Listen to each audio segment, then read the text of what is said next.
ઉદ્ધવજીએ પૂછ્યું છે ગોપીઓ ક્યાં છે, રાધાજી ક્યાં છે? ત્યારે કહેવામાં આવ્યું છે કે પાછળ મહેલની વાટિકા છે, ત્યાં ગોપીઓ છે. અહીંયા ગોપીઓની પાસે ઉદ્ધવજી આવ્યા છે અને કીધું છે તમને છોડીને જે કૃષ્ણ ગયો ને એ કૃષ્ણનો હું સંદેશો લાવ્યો છું.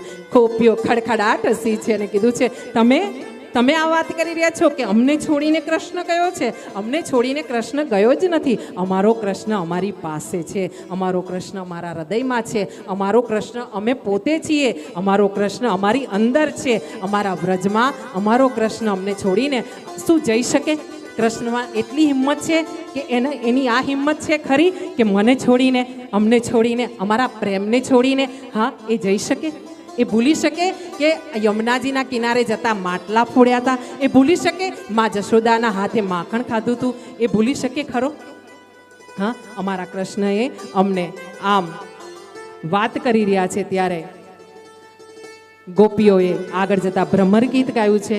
ભ્રમર ગીત ગાઈને ઉદ્ધવજીની સામે ભમરાને અમુક અપશબ્દો કીધા છે. હા, અને આમ કહેવાય ને કે પ્રેમી હોય ને એને બધી છૂટ હોય. એટલે મેં વાત કરી હતી ને કે આપણે કહીએ છીએ કે માખણ ચોર. હવે માખણ એનું, આપણે એના, અને છતાં આપણે એને ગાળ દઈએ છીએ રણછોડ જય રણછોડ માખણ ચોર. હા, અને એવો એક નાનકડું ભજન લઈને અહીંયા ઉદ્ધવજીના જ્ઞાનની ગોદડીને આપણે ભક્તિ રસમાં પલાળીને ઉદ્ધવજી 6 મહિના સુધી અહીંયા રહ્યા છે. ઘરે ગયા છે, મથુરામાં ગયા છે, ભગવાનને મળ્યા છે. ગોપીઓએ અહીંયા અનેક વાતો કરી છે. અનેક વાતોમાં એક જ વાતની ચર્ચા કરવા જઈએ ને તો અહીંયા 1 કલાક આપણે એની ચર્ચા કરી શકીએ. એટલી સુંદર ચર્ચા કરવામાં આવી છે ગોપીઓ દ્વારા જ્ઞાનની વાતોની. અને ઉદ્ધવજીને જે જ્ઞાનનું અભિમાન હતું ને એ જ્ઞાનનું અભિમાન અહીંયા ઉતર્યું છે. અને ઉદ્ધવજી અહીંથી ભક્તિવાન થઈને, પ્રેમી થઈને ઉદ્ધવજી ગયા છે અને ત્યાં 6 મહિના રહીને ગયા છે. ત્યારે કૃષ્ણ પાસે આવીને આ ગોપીઓએ જે બધી ભેટો આપી હતી ને એ મથુરામાં જઈને બધાને ભેટો આપવામાં આવી છે.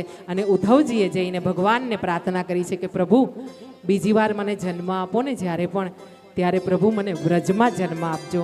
વ્રજમાં જન્મ આપો ને જો કદાચ મનુષ્યનો જન્મ ના આપી શકો ને મને, હા ભગવાન, તો એક દયા કરજો. કોઈ લતાપતા, કોઈ વનસ્પતિ, કોઈ વૃક્ષ, કોઈ પાંદડાના ફૂલના રૂપે મને જન્મ આપજો, પણ વ્રજમાં જન્મ આપજો. અને આમ ઉદ્ધવજીએ વાત કરી છે. ભગવાનના ચરણોમાં જતા એક નાનકડી 2 લાઈન ભગવાનના ચરણોમાં અર્પણ કરીએ, કારણ કે આ સુંદર ભજન મારું બહુ પ્રિય છે.